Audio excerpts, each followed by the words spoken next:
we may be getting 2 Nintendo Directs this month. The wonderful 101 rumor was true. There is a Kickstarter and it is coming to other platforms aside from the Switch. Cyberpunk 2077 may be coming to the Switch as well. And Nintendo does not think that the Xbox Series X and the PlayStation 5 will affect the sales of the Nintendo Switch. Me either. Here we go again. It's rumor time. Rumors abound. As always, every month there's rumors like, there's gonna be 15 Nintendo Directs this month. Haha! But this is from apparently a well-known, a credible leaker, which we always say that, and then half the time it turns out not to be true. But hey, like we're gonna talk about in a little bit, the wonderful 101 rumor was true. So, you know, hey, here we go. Apparently this person's name is Zippo on Resetera. Like I said, they're a well-known Nintendo insider. Apparently they've leaked a bunch of stuff before.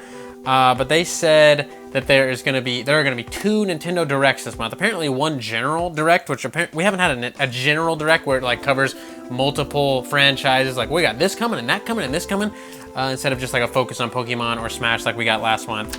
A general direct and then probably one on Animal Crossing was what he insinuated, or she, I don't know who Zippo is, insinuated, but I have a quote from them right here. They said, "All right then, might as well let it out. There are 2 Nintendo Directs this month. You've already guessed what they obviously are," which I'm like, okay, what do you mean? I'm assuming Animal Crossing is one because it's coming out in March. Not sure of the timing, but that February 20th stuff lines up for Animal Crossing New Horizons. So he said, there you go, you're getting 2 Nintendo Directs.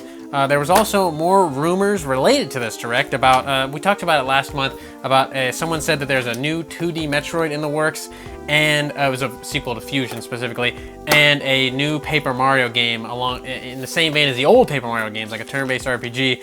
But someone else reiterated that and said, yep, those are still coming, baby, I promise you that. Someone who's also reputable and talked about the Breath of the Wild 2 stuff, they're like, oh, Breath of the Wild 2 is still coming, it's just taking a bit. I don't know how like we determine these people reputable. Like, okay, they got an 8 out of 10 average. Let's give them the star. They got a star. Apparently, this Zippo guy was verified on Resetera. I don't know if that helps you. Does it make you feel better listening to this? I don't know. But we haven't had a general direct since September 4th, 2019. That's a long goddamn time. We're coming up on half a year now. Like, where are these directs? We used to get them like every other month, I feel like. Maybe I'm wrong, maybe that's just my imagination, but I feel like we used to get them a lot more often than half a fucking year, right? But we did get 2 directs, even though the Smash Bros. One wasn't really a direct. No one called it a direct, but everybody else online, including myself. That was just Sakurai Live being a weirdo, talking about Smash. But we did get a Pokemon actual Nintendo Direct. So we are getting directs, just not general direct. The general direct is what I want. I want to see like, ooh, we got all this stuff coming. Get ready, bitch. Strap in. I'll go, yes, sir. And just take off on my little fun Nintendo roller coaster ride through all the amazing titles throughout the year. That's what I want, okay? I don't want a dedicated, look, Pokemon's getting DLC. Here's 20 minutes to talk about it. No, I don't care about that. So hopefully Zippo is correct and we are getting a general direct. That would be amazing. God damn it, I'd be so excited. We're due for one. It's the new year, all right? 2020. Come on, Nintendo. Show us what you got. Lay your cards on the table for us to see. We are ready. And the wonderful 101 rumor was true. Like I just stated a second ago, it was actually true. It came to fruition. I said take it with a handful of salt and destroy everything in your room. But guess what? You take the salt back because it's real.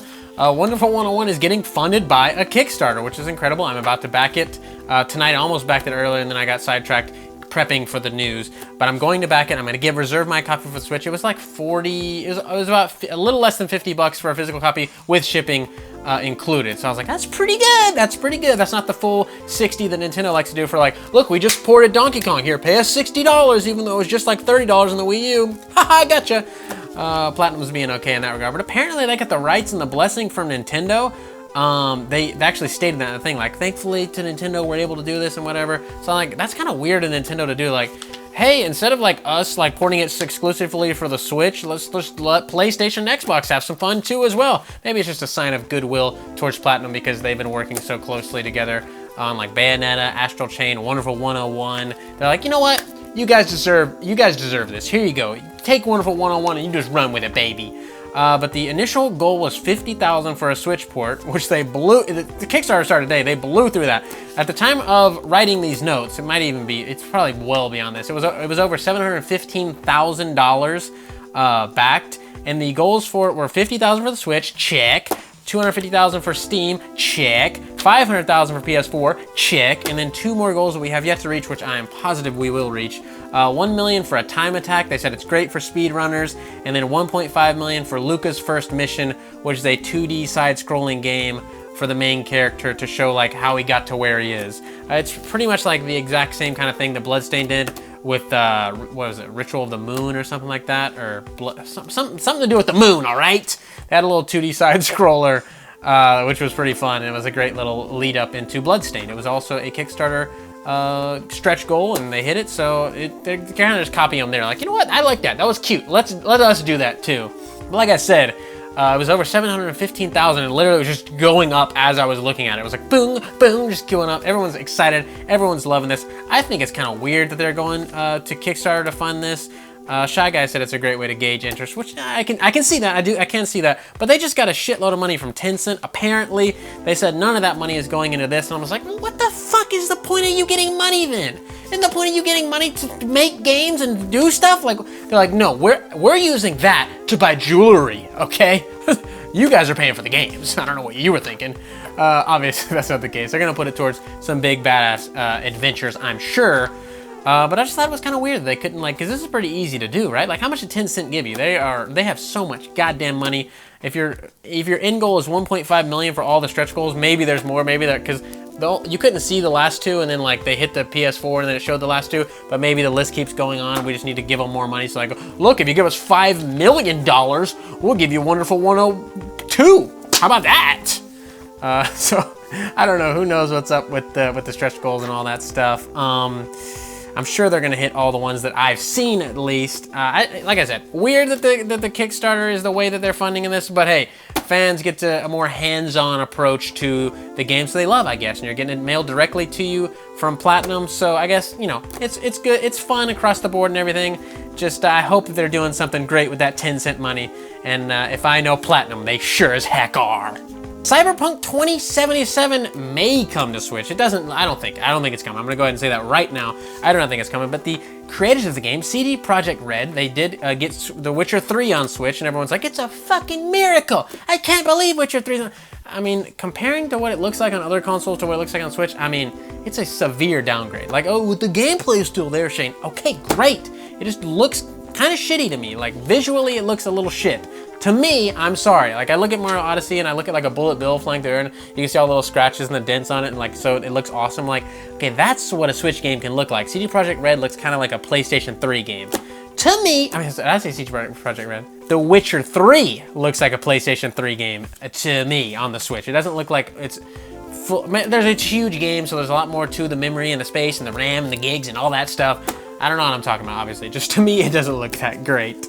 But they said in regards to Cyberpunk 2077 that they think it might be too heavy, but they thought the same thing about The Witcher 3, so they can't completely rule it out. They can't just say no straight off the rip. They're giving it a glimmer of hope, an ass hair of hope. They're like, maybe we can get the Cyberpunk 2077. I can't imagine how much of a downgrade that would have to look, because it looks incredible.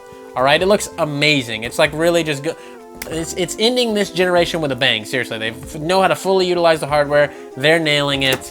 It looks awesome. I cannot imagine how a downgrade would look on Switch, how it would run as well. If I'm gonna play Cyberpunk 2077, I want the real deal Holyfield experience. I want to be wowed and amazed when I'm playing, like, oh my God, not going, oh wait, this guy's kind of blurry and he's not really loaded in yet. Oh, there he goes. He's a little pixely still. I'm not trying to experience Cyberpunk 2077 like that. It's a highly anticipated game for me personally and the world. I want to see it. It looks amazing. It looks so magical and just wonderful. And like, oh my God, we're in the future. I'm going to be dead when this is happening. Holy shit. But this is the exact quote from CD Projekt Red. John Maimas is the game's producer specifically. He said, when he was asked if there was going to be a port to the Switch, he said, not as far as I know, not yet. I don't know if Cyberpunk 2077 would work on the Nintendo Switch. It might be too heavy for it, but then we did put Witcher 3 on it, and we thought that would be too heavy too, but somehow we pulled it off. So he's saying there is an ass hair, a glimmer, it's just a sliver of hope. So if you really want to play Cyberpunk 2077 and all you have is a Switch and you're just like, please do it, maybe. We're just going to put it as a solid maybe. I personally don't think it's going to happen because that would just have to be such a severe downgrade. But hey, like I said, they did it with The Witcher 3, so who knows?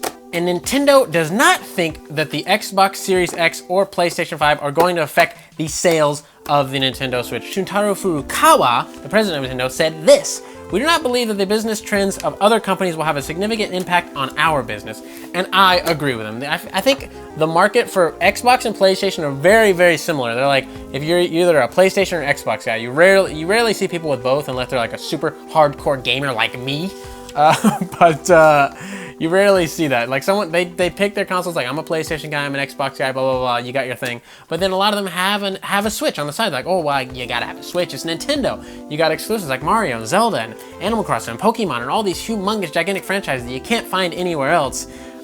People want these, like regardless of age, gender, sex, race, blah, blah, blah, blah, blah, blah, anything, everyone loves this. Everyone loves Nintendo. So I don't see it either. Like it's a completely different gaming experience being on Nintendo as opposed to Xbox or PlayStation. Like I said, those are very similar experiences. Almost get the exact same games except for their little exclusives here and there. And all the games pretty much run exactly the same. But Nintendo is in its own little fun, magical world, and I think that it's going to continue to be for a long, long time. It's never competed head-to-head really with Xbox or PlayStation. Maybe GameCube era it did somewhat, but then after that they're like, you know what, guys, fuck it, let's do the Wii, and we're just gonna have a party from here on out. You guys down? And everybody's like, yep, let's do it. They did just compete head-to-head back in the 90s for damn sure. The Nintendo and Sega wars were fraught with peril, all right? I was there. I saw the bloodshed, okay? It was crazy. I cried. I laughed. I lived.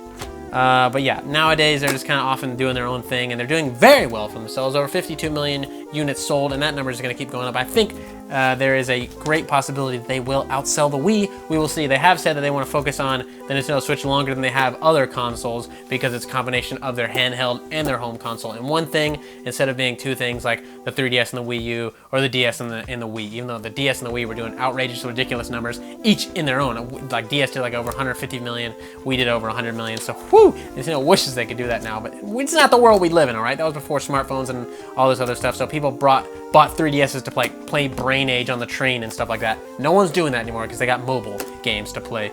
But hey, God bless you, Nintendo. I'm gonna be right there with you the whole way, and I think you're gonna be doing just fine. If you want to look like this badass on screen right here, from merch store at fugamecrew.bigcartel.com, we got shirts, stickers, mugs, all that fun stuff, good quality, fast shipping, good pricing. If you want to support the channel but you don't want to buy merch, hit up our Patreon, patreon.com/fugamecrew. For as low as $1 a month, you can really help out the channel a lot. All of our patrons are amazing. Anybody that buys merch are amazing. Anybody that likes, comments, shares, subscribes, any of that stuff, you're amazing, and I love you all. Links to all that stuff in the description. Also my personal channel, Cam's personal channel as well.